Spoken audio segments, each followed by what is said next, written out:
Hey guys, it's Skybird here, and today we're actually going to be talking a little bit about YouTube specifically. So this is a video kind of addressing the other small creators that might come across this video, whether you watch my channel or you just happen to see it on YouTube.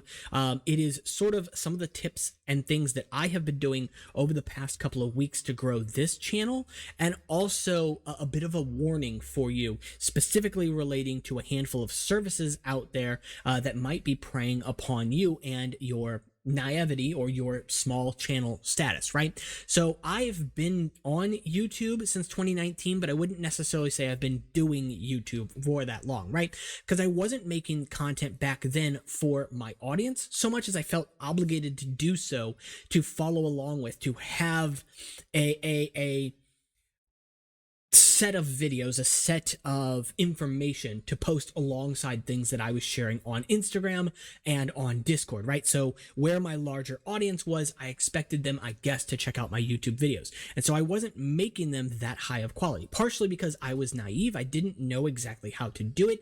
And I don't have the type of consciousness, brain, whatever, to pick up on this stuff quite easily.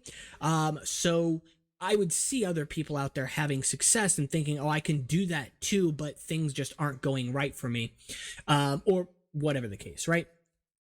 When in reality, everything was there, ready to go. I just didn't know how to utilize it to its full potential. If you check out the channel now, you'll see that the video quality is a lot better. Not perfect by any means, but versus just about 3 weeks ago to a month ago, you'll look at some of the older videos on the channel, and it doesn't look very good. The thumbnails don't look very good. The titles are not very good. Any of that, right? And these are changes that I've made consciously. I chose to do this myself. This is not some subject that a service said, hey, make your thumbnails bigger or anything like that. But it just dawned on me like, oh, yeah, of course. If people are on YouTube and they want to find my content, they've never seen me before, my content should display itself well, right? My thumbnail is my advertisement for my video, for my channel. And so I should spend time on it. But I didn't think that in the past. I didn't think about my thumbnails at all, really. And so part of the changes that I've made to the channel are not just the video quality, but also the thumbnails, the titles, and essentially structuring my channel in such a way that there's more of a focus on my portfolio, my material specifically, right? The things that I build and design that I, have followers for on Instagram. If people like my content over there, then surely they will like it here and some will subscribe. And that has been working for me. But before all of this, I was not focused on any specific type of content, but rather I was sharing content that I thought was cool. My heart was in it most of the time. Like, I was passionate about the things I was sharing, but I just wasn't doing a great job at sharing it. Another space where I have grown quickly is my communication. I'm not perfect at this by any means, but I struggle to communicate with people, and especially to do so in a way that is concise, that gets to the point easily. And what I've learned from that is that the more I attempt to do so, the better I will get, right? So putting out videos is a way not only for me to get content out to other creators, but it's a way for me to get better as a presenter, as a communicator.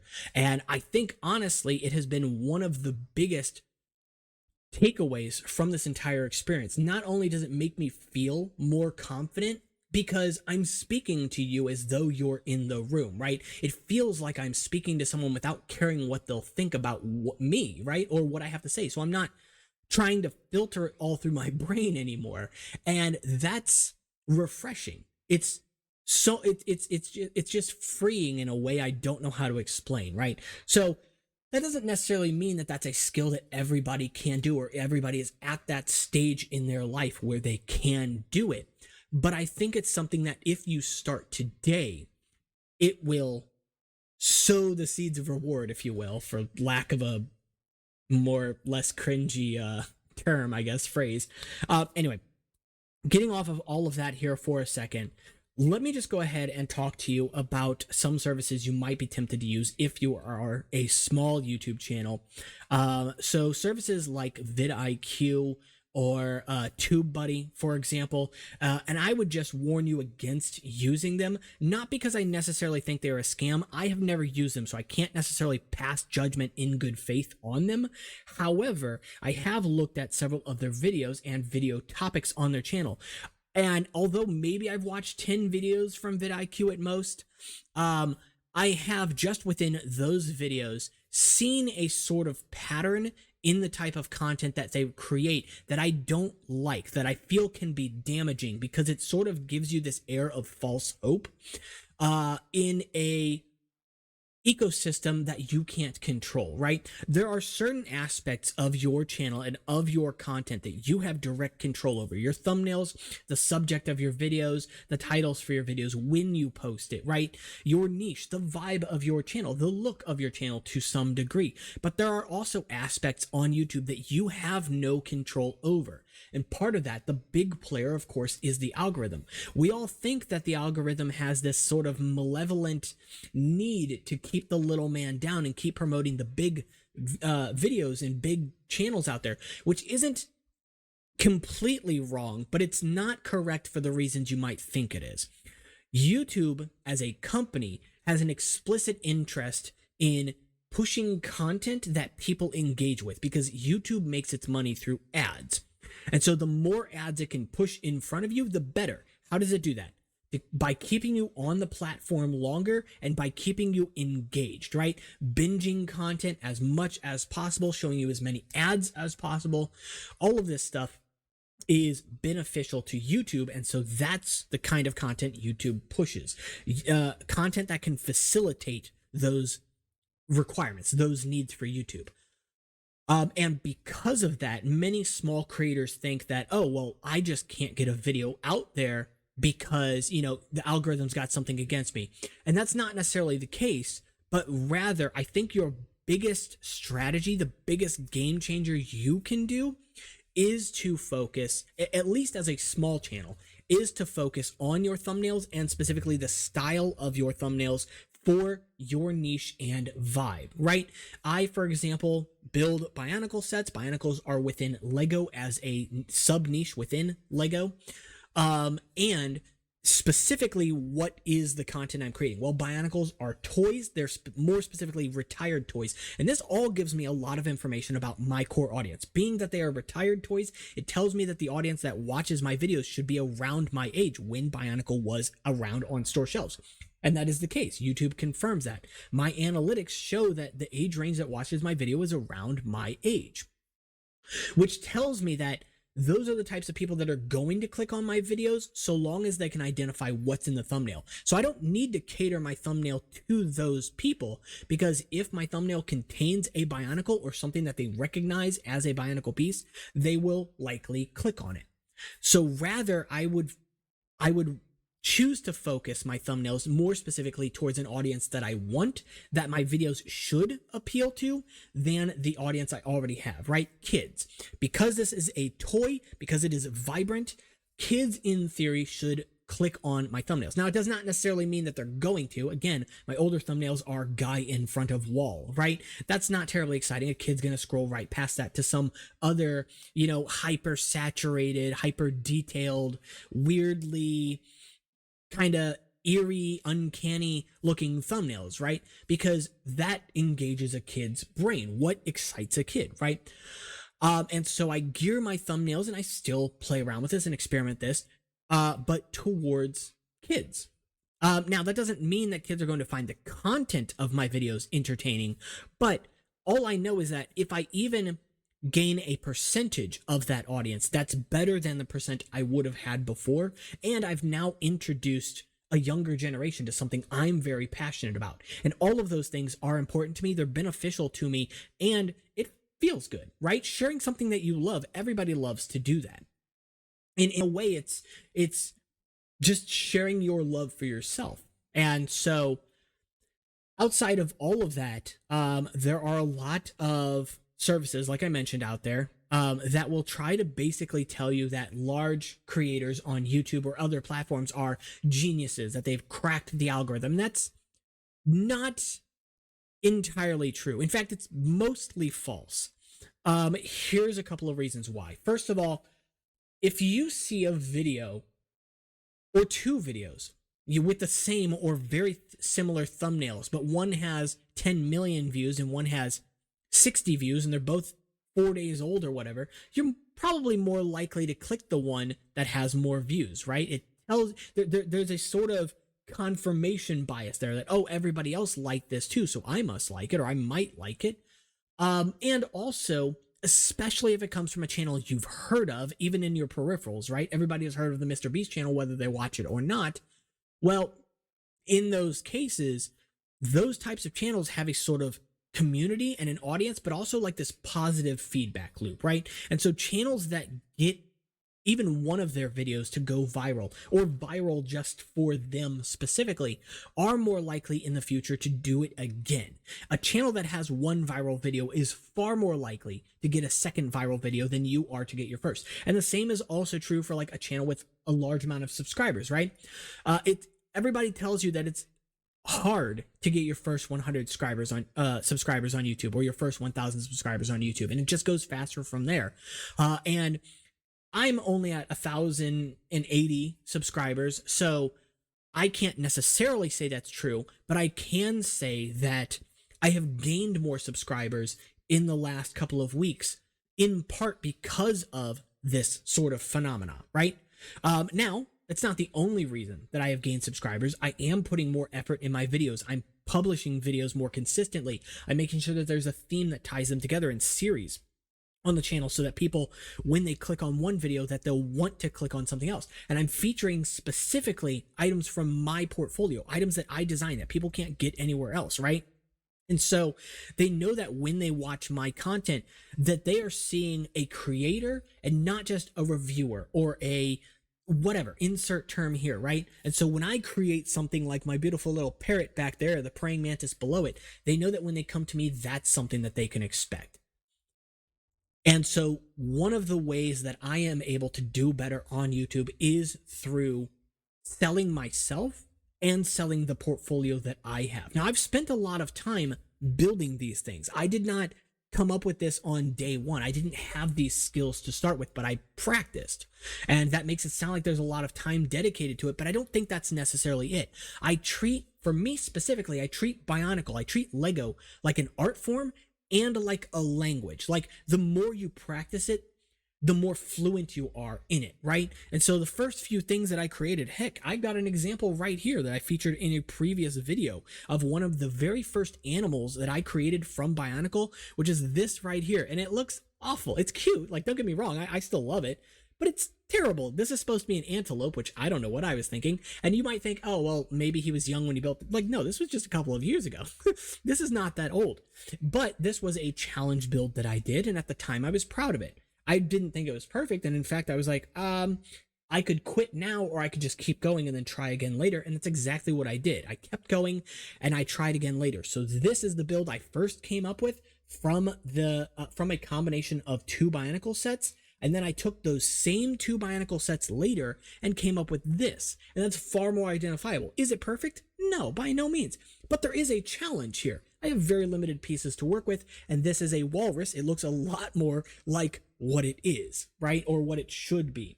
This looks far less like an antelope, in my opinion, right? So that's the whole point of it, is you practice, you get better at things as you practice, and you sort of like absorb through osmosis the process, if you will. Again, you become fluent in this art form.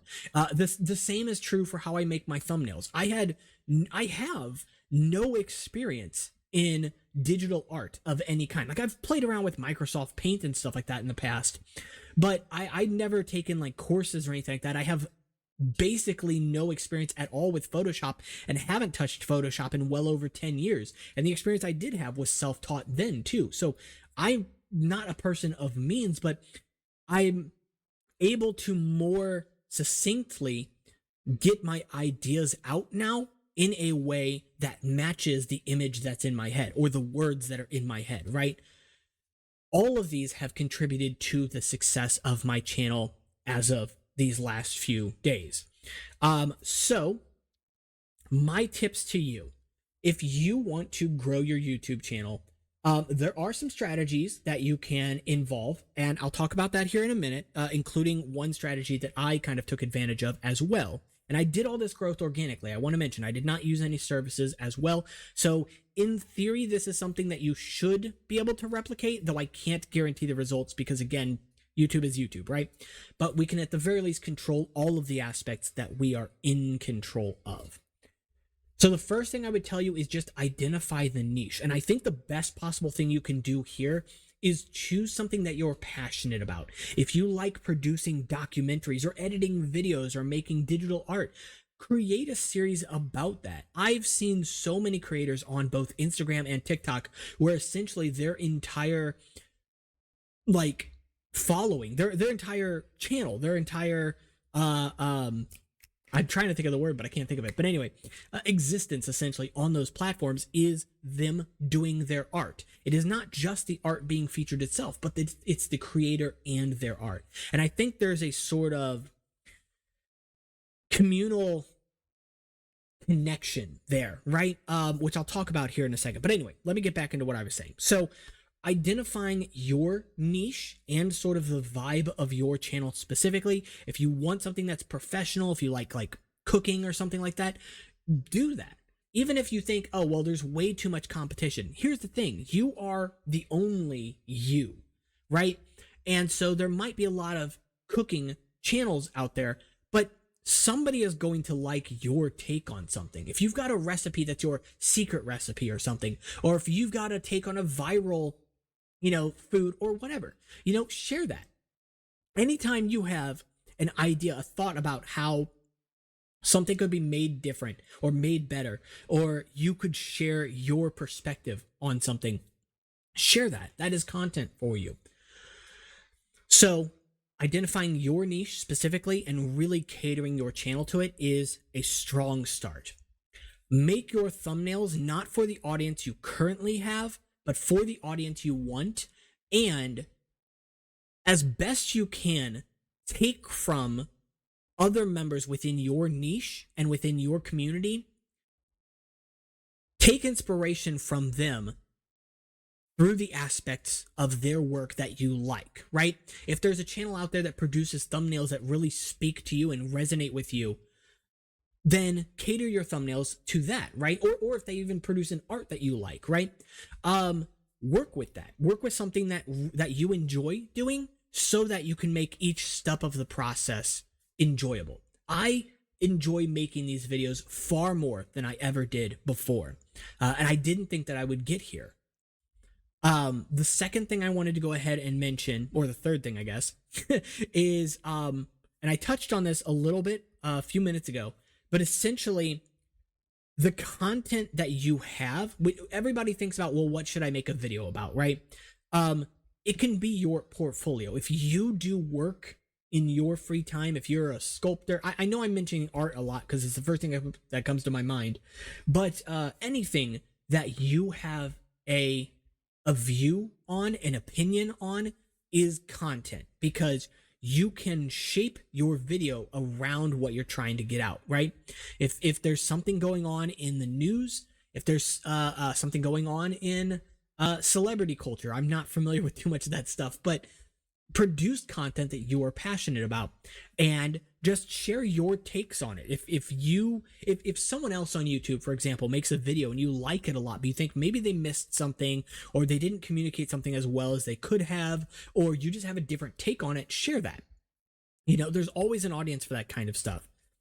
The last thing I wanted to go ahead and mention before I end this, and I might talk about some of the equipment stuff I have here, is just have fun. Don't take it seriously. Know that any video that you are creating, that you are recording right now, does not have to be published. No one is seeing it when you're recording it. So if you mess up, if you're very anxious about it, don't worry about it. I know that's so hard. It sounds easy to say, but I have anxiety. I have suffered through anxiety for a major portion of my life.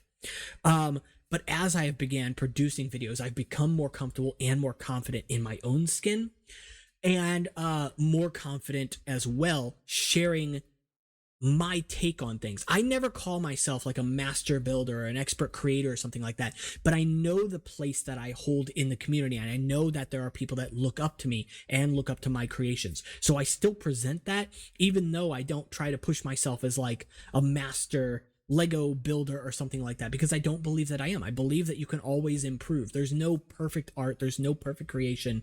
You'll always continue to get better. It doesn't mean that every day you're going to be happy with what you produce.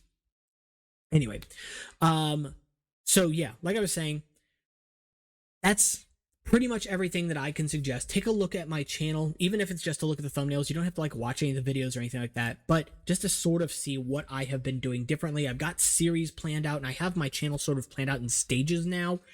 So it's not just going to focus on things as they are, but it's going to continue to evolve. I have an actual game plan. I've got the ball kind of rolling, and but I still leave it all open, right? I don't set any hard deadlines for any of this stuff. I leave it open so that the channel can evolve as I grow, as I evolve, as I change as well. So I feel confident in those changes, and the audience can grow with me, right? So yeah, that's pretty much everything I wanted to go ahead and touch on. I really hope that you found something in this video informational. Again, like I said, there are plenty more issues with channels like vidIQ and TubeBuddy and things like that. That's not to say that they don't present good information once in a while, but I think that the most damaging lies always try to hide themselves in a kernel of truth, right? And so, yeah, that's everything I could think of. If you enjoyed the content, hey, maybe share this one if it helps anybody else, any small creators specifically. I know I touch a little bit on my niche, and you can absolutely watch one of my videos if you'd like to. Know that I'm very passionate about what I do. I'm not always perfect at everything. I make mistakes. That's okay. I do not have high-end equipment. Let me go ahead and touch on that very quickly. This microphone here is a Fifine K669, I believe, that I picked up for $6 on Mercari a couple of years ago. The arm is from Amazon. It was $20 and it was a gift, and I believe that was on like a Prime Day, so it might have been like 17 or 18 bucks or something. And it is literally just drilled into my wall now, so that works. The camera that I'm using is a Logitech C922, and I got that thankfully for $20 on Mercari. I think normally it's like $70, so it's a little bit on the pricier side, but not bad. It's a very popular camera, so if there's any sort of troubleshooting, oftentimes the community has figured out what the issue might be, and it's fairly easy to work with, and it's basically just plug and play. The ring light that I have is also off Amazon for about 10 bucks. I don't remember the specific brand. It's just some off-brand, bootleg, whatever, right? The tripod that it is on is a Hakuma 100, and I love it so much. I got it for $3 at a thrift store, and it's an ultralight tripod that stretches up to like 4 feet tall and then crunches down to like, I don't know, 14 inches or something. Really good for photography too. It's just lightweight, so if you're maybe outdoors, it's not always the best because wind is a thing and cameras can get heavy. So, but as a backup tripod and as something you want to throw in your car to have something lightweight if you plan on going on a long walk, really excellent to have. It's like 2 pounds, and I think the whole thing's like 10 or 15 bucks. It's not expensive at all. Outside of that, for programs, I am using OBS to record on. It is free. It is open source. There are plugins and filters and things that you can get for it. For my thumbnails, I am using paint.net, which is basically like somewhere in between Microsoft Paint, if you're used to that on Windows XP, and Photoshop. It's not quite as capable as Photoshop, but it has a much lower learning curve than Photoshop does as well. I just think it generally has a pretty pleasing layout overall. It's not perfect, and it is also open source and free, and there are plugins for it as well. One of the plugins I use is an object outline plugin from a creator called PyroChild. I don't know who that is. I just searched it on Google, and that's what came up, and it's good. I like it. But otherwise, that is pretty much it. Yeah, hopefully this helped you out. And as always, my links to Discord and Instagram are in the description below. I'm always open to be reached out. So if you need anything, just, I don't know, DM me or something. I'll try to get back to you as soon as I can. Anyway, that's it. I'll see you all in the next one. Take care.